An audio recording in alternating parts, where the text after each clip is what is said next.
prihatin dan turut berbelasungkawa. Tentu saja ini sudah merupakan darurat, yang situasi darurat yang memang harus ditanggapi secara seksama, karena hal-hal seperti ini memang bukan hanya merupakan tanggung jawab dari keluarga atau sekolah, juga merupakan tanggung jawab dari negara. Karenanya kami meminta kepada seluruh stakeholder yang terkait untuk bisa menindaklanjuti hal ini secara serius. Dan di DPR kami akan meminta komisi terkait untuk memanggil dan menindaklanjuti hal ini secara serius untuk bisa melakukan langkah-langkah yang komprehensif dan mengevaluasi jangan sampai hal ini kemudian terulang lagi dan bisa dilakukan tindak lanjut ataupun langkah-langkah yang... Pemirsa, polisi berencana menggelar olah tempat kejadian perkara di lokasi ditemukannya jasad Alvaro di sekitaran bantaran jembatan Cilalai, Tenjo, Kabupaten Bogor, Jawa Barat. Dan untuk mengetahui informasi terkini dari lokasi, kita akan bergabung dengan Hendri Aprila bersama juru kamera Rama Romadona.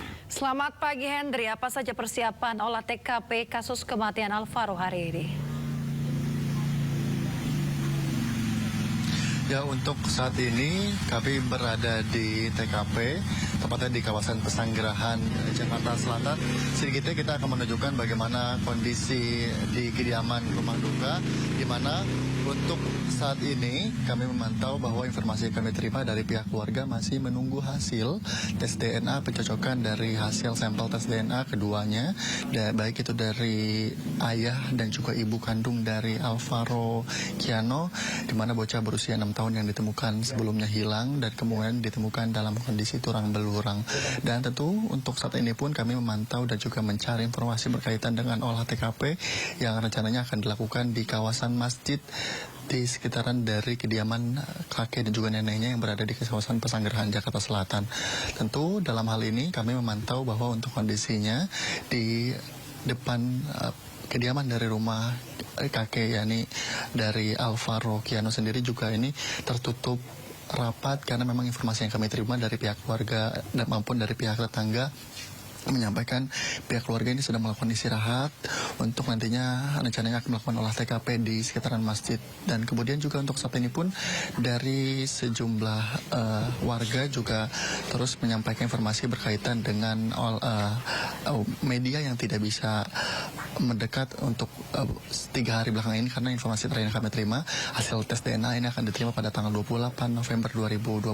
Namun sekiranya dari sejumlah rangkaian bunga ini masih ada di sekitaran dari kediaman kakek dan juga nenek dari Alvaro sendiri, dan kita akan tunggu bersama-sama bagaimana olah TKP yang dilakukan di sekitaran masjid di kawasan Pesanggerahan, tepatnya di Jakarta Selatan, dan kemudian memang rencananya akan digelar pada pukul 10.00 waktu Indonesia Barat. Sebagai informasi bahwa dari hasil yang juga kami terima di lokasi ini, untuk jenazah sendiri pun juga belum dibawa ke kediaman dari Alvaro sendiri, karena menunggu hasil tes DNA yang akan diterima dari pihak keluarga, yang kemudian nanti akan dimakamkan di sekitaran dari pemakaman di kawasan kediaman dari kakek dan juga neneknya di kawasan Pesanggerahan, tepatnya di Jakarta Selatan. Kami akan mencari informasi dan juga menunggu informasi tentu, dan kami juga akan menyampaikan informasi terbaru berkaitan dengan hasil tes DNA, kemudian olah TKP yang dilakukan di kawasan masjid sekitaran dari kediaman TKP, dan juga berkaitan dengan kondisi terkini di kediaman dari Alvaro Kiano. Sementara Yasmin dan juga Sabrina. Terima kasih rekan Hendri Aprila melaporkan langsung dari rumah duka Alvaro di Pesanggerahan, Jakarta Selatan. Selamat bertugas kembali Hendri. Pemirsa, tersangka fitnah ijazah Jokowi sekaligus pakar telematika Roy Suryo memastikan scan ijazah Presiden ke-7 RI Joko Widodo adalah bohong. Sementara Ketua Umum Jokowi Mania Andi Azwan menegaskan hasil scan ijazah tersebut asli. Yang paling penting untuk menunjukkan bahwa ijazah itu yang tadi katanya Andi Azwar dulu itu scan, dan ternyata itu sama dengan sama dengan si Sandi, ya. Lanjut. Jadi bentar Mas Roy. Ya. Jadi Mas Roy menduga apa yang disampaikan oleh Bung Andi Azwan scanan tadi adalah dari Dian Sandi. Ini udah jelas, ini dari Dian Sandi. Dari Ini Dian Sandi. namanya analisis histogram.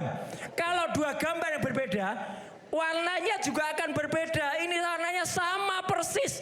Mana merah, mana kuning dengan histogram itu akan kelihatan penuh ya. Opacity-nya bisa kita atur, kemudian kita bisa atur di situ. Jadi artinya ini sama persis. Ini yang kiri scan dari Ya, Mas Andi katanya Azwar. scan Andi Azwar. Yang kanan Ini Dian Sandi. Dian Sandi.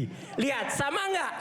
Warnanya sama, artinya ini dari sumber yang sama. Nanti kalau kurang jelas mungkin ada Oke, Mas Roy meyakini bahwa ini dari sumber yang sama. 1000%. Ini sama. Loh, artinya tadi ada garis merah kebohongan publik dong. Kebohongan publik. Nah, sekarang buktikan. Kebohongan publik.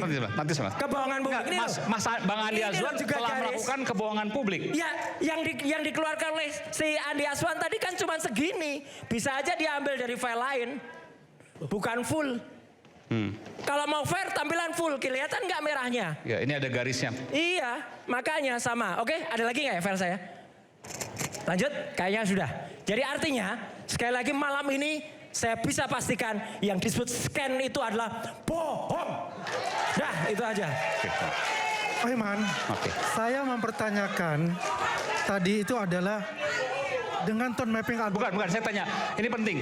Karena tadi sudah diklaim bohong, Bang Andi Azwar ini dapat dari mana? Katanya dari Dian Sandi menurut Dia Bang katakan bohong, terserah untuk dia. Tapi dan keyakinan saya. Enggak, dari mana Jadi dapatnya? saya begini. Dari mana Katanya sederhana. Saya nggak bisa sebutkan Pak Iman. Tapi Anda klaim bahwa itu Bisa asli. nyebut dari Pokoknya mana? saya tidak sebutkan. Tapi Anda klaim itu asli. Iya, pokoknya saya tidak sebutkan. Yang saya mau tanyakan. Jawab dulu, itu asli. Saya sebutkan, saya bilang, ya. Asli. Ya. Udah ya? Asli ya. Asli kok nggak ada embosnya? Gak masalah. Asli Yang nggak mau ada katakan itu. watermarknya. Saya mau tanyakan. Iya. Yang masalahnya kemarin itu adalah fotonya Dumatno. Asli atau enggak Mana? itu aja udah Dumatno. Mana Dumatno nanti. Asli atau enggak?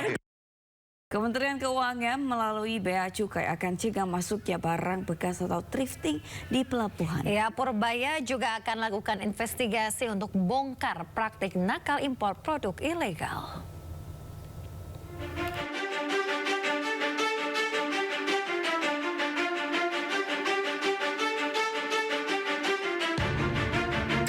Niat Purbaya mencegah masuknya barang pakaian bekas ilegal alias thrifting kian kuku. Menteri Keuangan itu mengaku akan lebih teliti agar semua barang ilegal tidak beredar di Indonesia.